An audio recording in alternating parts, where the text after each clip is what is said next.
In the suffocating darkness of a New England night, 1,200 colonial soldiers gripped their shovels and pickaxes with sweating palms.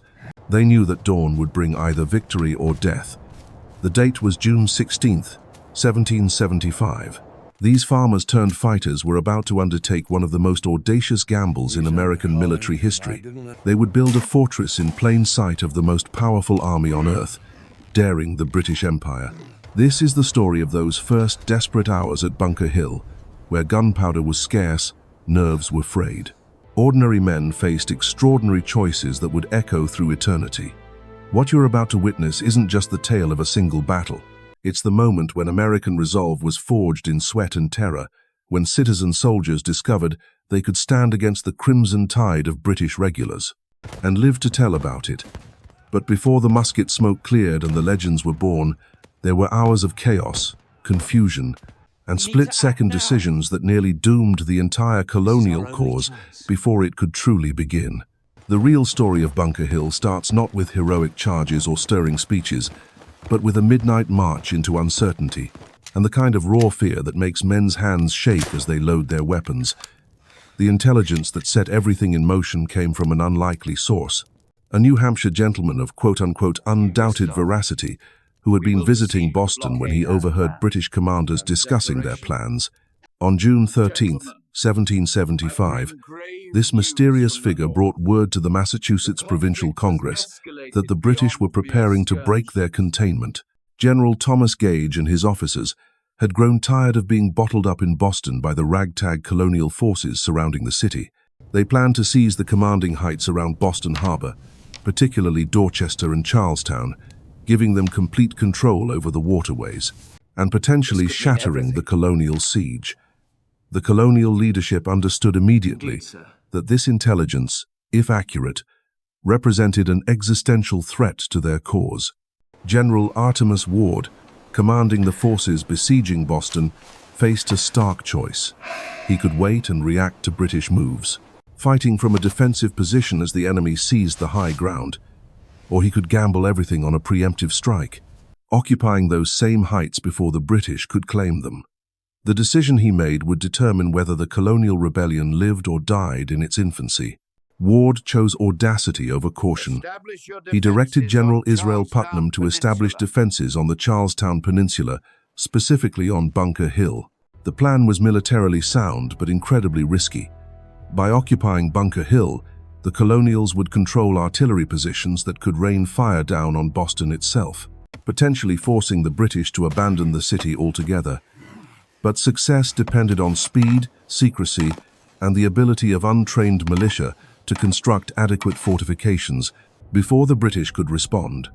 On the night of June 16th, as the summer air hung thick and humid over Cambridge, 1,200 colonial troops assembled in the darkness.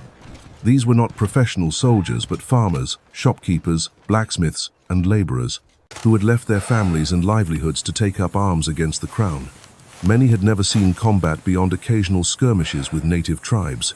They carried an assortment of weapons, from ancient fowling pieces to modern muskets, with powder horns and shot pouches. That contained ammunition they could not afford to waste. Leading this motley force was Colonel William Prescott, a towering figure who stood 6 feet 2 inches tall. In an age when most men barely reached 5.5 feet, Prescott had served in the French and Indian War, giving him precious experience that most of his men lacked.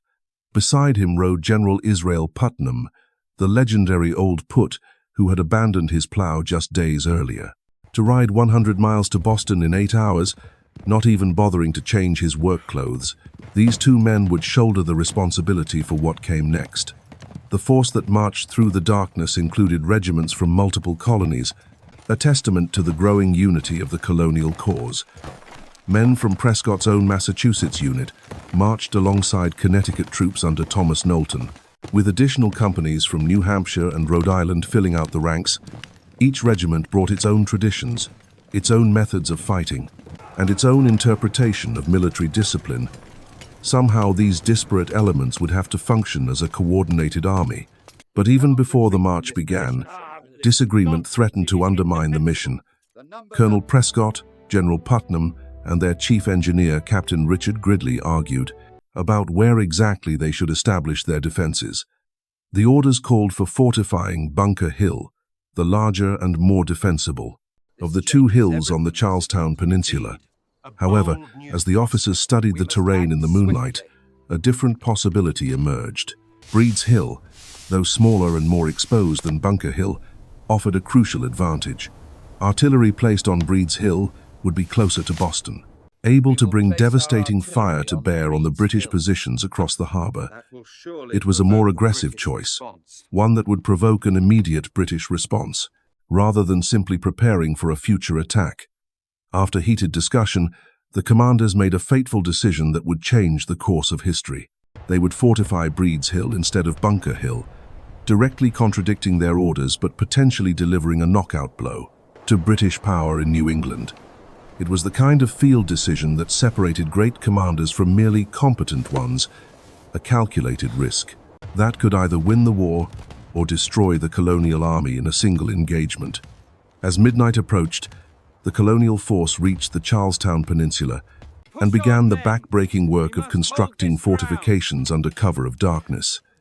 Using pickaxes and shovels, hundreds of men attacked the rocky soil of Breed's Hill, throwing up an earthen redoubt that would have to withstand British artillery and frontal assault by professional troops. The work was directed by Captain Richard Gridley, an experienced military engineer who understood the principles of fortification, but had to adapt them to primitive tools and untrained labor. The men worked in shifts, some digging while others stood guard, all of them acutely aware that discovery by British sentries would mean disaster. The breastwork they constructed was little more than shoulder-high to a man of medium height, built entirely from the earth they had excavated during the night. It was crude by European standards, but it would have to do. As the hours passed and exhaustion set in, the colonials also reinforced an existing stone and wooden rail fence that ran north from the hill toward the Mystic River, creating additional defensive positions to protect their flanks. The physical demands of the construction were enormous, but the psychological pressure was even greater. Every man understood that they were committing an act of open rebellion against the British Crown, crossing a line from which there could be no return. If captured, they would be hanged as traitors. If they succeeded, they would be the first Americans to prove that colonial forces could challenge British military supremacy and survive. As the eastern sky began to lighten on the morning of June 17, 1775, the colonial troops put the finishing touches on their hasty fortifications. What they had accomplished in a single night was remarkable by any measure. Working with hand tools and sheer determination, they had created a defensible position that commanded the approaches to Boston Harbor. But as the sun rose higher and the British lookouts in Boston began to stir, the real test was about to begin. The colonials had seized the initiative, but now they would have to hold it against the most powerful military force in the world. The first British sailor to spot the colonial fortifications on Breed's Hill rubbed his eyes in disbelief. Through the morning mist rising from Boston Harbor, what should have been an empty hillside now bristled with earthworks and the glint of musket barrels. Within minutes, alarm bells were clanging across the British fleet, and officers were scrambling from their quarters to witness what many would later call the most brazen act of defiance in the history of colonial America. General Thomas Gage stood on the deck of a British warship, his spyglass trained on the rebel position, trying to comprehend how an entire fortress had materialized overnight. Under the very noses of his sentries, the implications were staggering. These colonial farmers had not only anticipated British strategy, but had executed a counter-move that put the entire British position in Boston at risk. Artillery from Breed's Hill could pound the harbor, the city, and every British installation within range. The British response was swift and thunderous. At first light, 4 Royal Navy vessels opened fire on the colonial redoubt, their cannonballs screaming through the morning air in an attempt to terrorize the rebel militia into abandoning their position. The bombardment lasted 2 hours, a deafening symphony of destruction that echoed across Boston Harbor and sent civilians scrambling for cover in the streets below. Inside the redoubt, the colonial soldiers experienced their first taste of professional military violence. Cannonballs whistled overhead, some embedding themselves in the earthen walls, others sailing harmlessly over the fortification to crash into the fields beyond. The psychological impact was immense.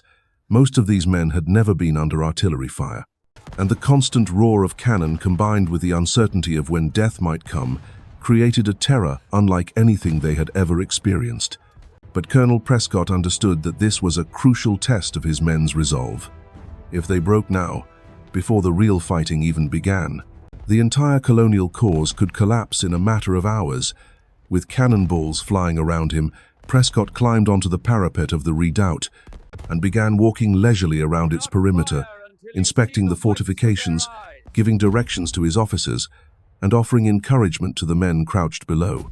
His tall frame made him an obvious target for British gunners, but Prescott's calm demeanor under fire had exactly the effect he intended. If their commander could stand exposed to enemy fire without flinching, perhaps they could find the courage to do the same. Slowly, the panic that had gripped some of the militia began to subside, replaced by a grim determination to see the fight through to its conclusion. Meanwhile, across the harbor in Boston, British commanders were hastily convening a council of war. Around 9 in the morning, General Gage met with his senior officers. To devise a response to this unexpected challenge, the situation was both militarily and politically sensitive. A direct assault on the colonial position would be costly, but allowing the rebels to maintain their grip on Breed's Hill was strategically impossible. General William Howe was given the task of leading the assault. Howe had served with distinction in previous campaigns and understood both the capabilities and limitations of British infantry. He also recognized that the colonial position, while strong, was not impregnable. The redoubt could be flanked, and the rebel forces appeared to have limited manpower to defend the entire peninsula. But the British faced significant tactical challenges that would complicate any assault. The geography of Boston Harbor meant that troops would have to be ferried across the water in barges, a time-consuming process. That would give the colonials additional hours to strengthen their defenses and receive reinforcements. The tide was too low for large vessels to approach the Charlestown shore, forcing the British to wait until midday before launching their attack. This delay proved to be a gift to the colonial cause. As word spread through the surrounding countryside that a major engagement was imminent, militia companies from across New England began converging on the Charlestown Peninsula. These reinforcements were desperately needed, as Prescott's original force was stretched dangerously thin across the defensive perimeter. The colonial position had a critical vulnerability that became apparent only in daylight. The redoubt on Breed's Hill, while strong, could be easily flanked by British forces landing on the peninsula. To address this weakness, Prescott ordered the hasty construction of additional fortifications along the rail fence that ran toward the Mystic River. This secondary defensive line would have to be held by men who were already exhausted from a night of digging. They now faced the prospect of combat against professional soldiers. Among the reinforcements arriving throughout the morning were some of the most experienced fighters the colonial forces could muster. Captain Thomas Knowlton led his Connecticut Rangers, men who had honed their skills in frontier warfare and understood the deadly art of precision shooting. These were not the kind of troops British officers were accustomed to facing in European battlefields, where formations of infantry exchanged volleys at close range, according to established protocols. But perhaps the most critical reinforcement was not men or weapons, but a stark realization that would define the entire engagement. The colonial forces were desperately short of gunpowder, the essential ingredient that transformed muskets from clubs into effective weapons. This shortage was not unique to Bunker Hill, but represented a systemic weakness that plagued the colonial military effort throughout the early years of the Revolution. In 1775, the American colonies possessed only one functioning gunpowder mill, the Frankfort Mill, in Pennsylvania, which produced a minuscule amount of explosive compared to what was needed for sustained warfare. Most of the powder stored in colonial magazines had been sitting there since the French and Indian War, and much of it was of questionable quality.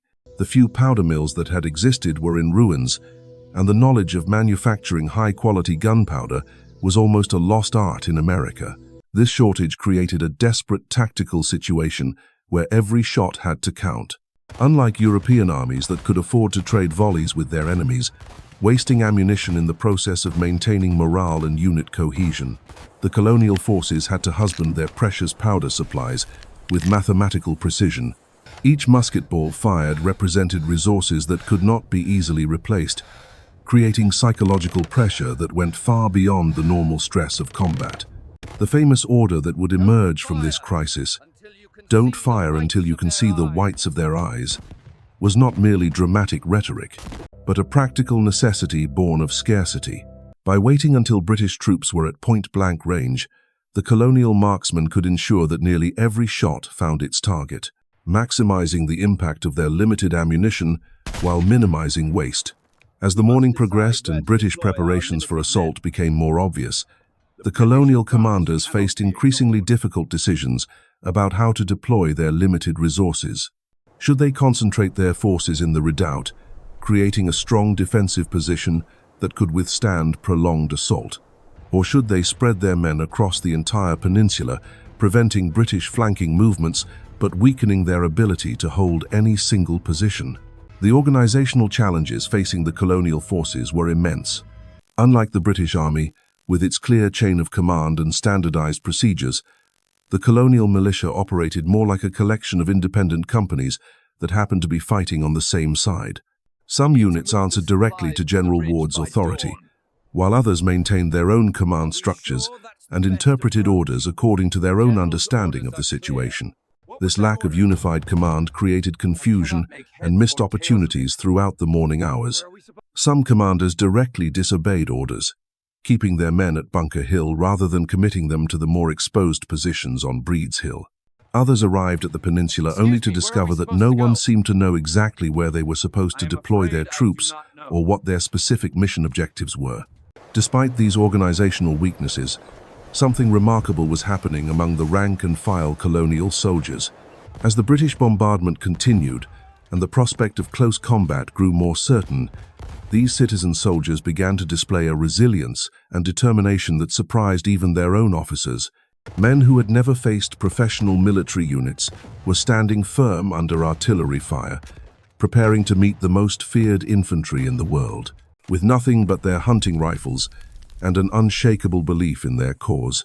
The psychological transformation occurring within the colonial ranks during those morning hours was perhaps more significant than any of the physical preparations taking place around them.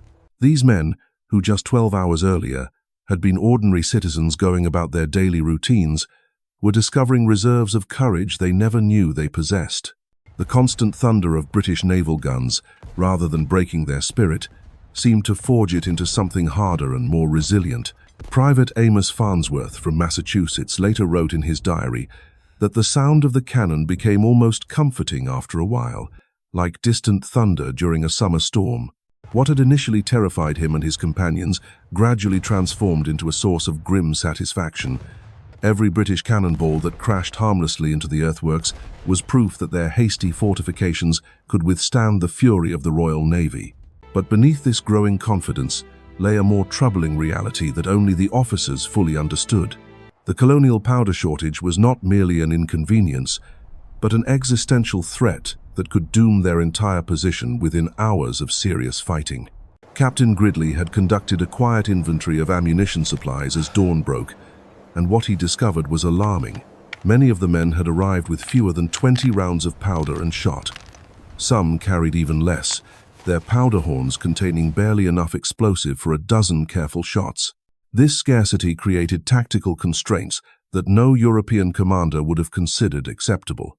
In traditional 18th century warfare, infantry formations relied on sustained volleys to break enemy morale and maintain their own cohesion under fire.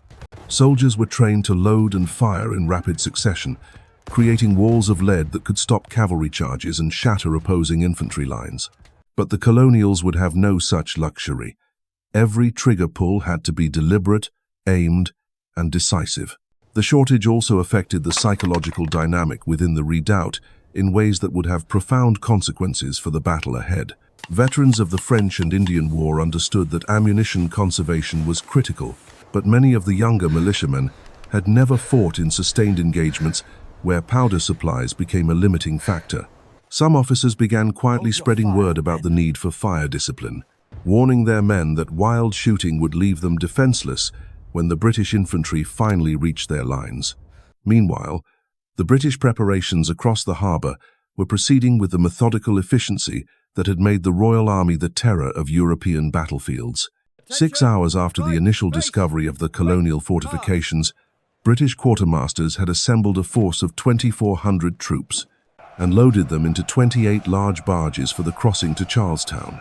The sight was magnificent and terrifying in equal measure, as civilians gathered on Boston rooftops to watch the scarlet-coated regiments being rowed across the harbor in perfect formation.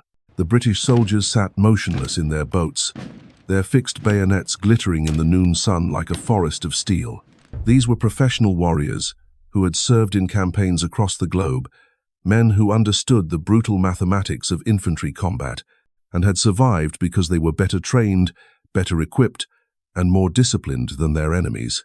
They carried 60 rounds of ammunition per man, more than twice what most of the colonial defenders possessed, along with the latest pattern muskets and bayonets that could turn any close-quarters engagement into a massacre. General Howe watched the landing preparations with the calculating eye of an experienced commander who had seen too many battles to underestimate any enemy. The colonial position was strong, but it was not perfect. The redoubt on Breed's Hill commanded the harbor approaches, but it was isolated and could be surrounded. The rail-fence defensive line extended the colonial perimeter but stretched their manpower dangerously thin. Most importantly, the rebels had no clear line of retreat if their position became untenable. As the British barges approached the Charlestown shore around 1 in the afternoon, the defenders could see individual faces among the enemy ranks. These were not the distant figures they had been watching through spyglasses all morning, but flesh and blood men who would soon be close enough to touch with bayonet points.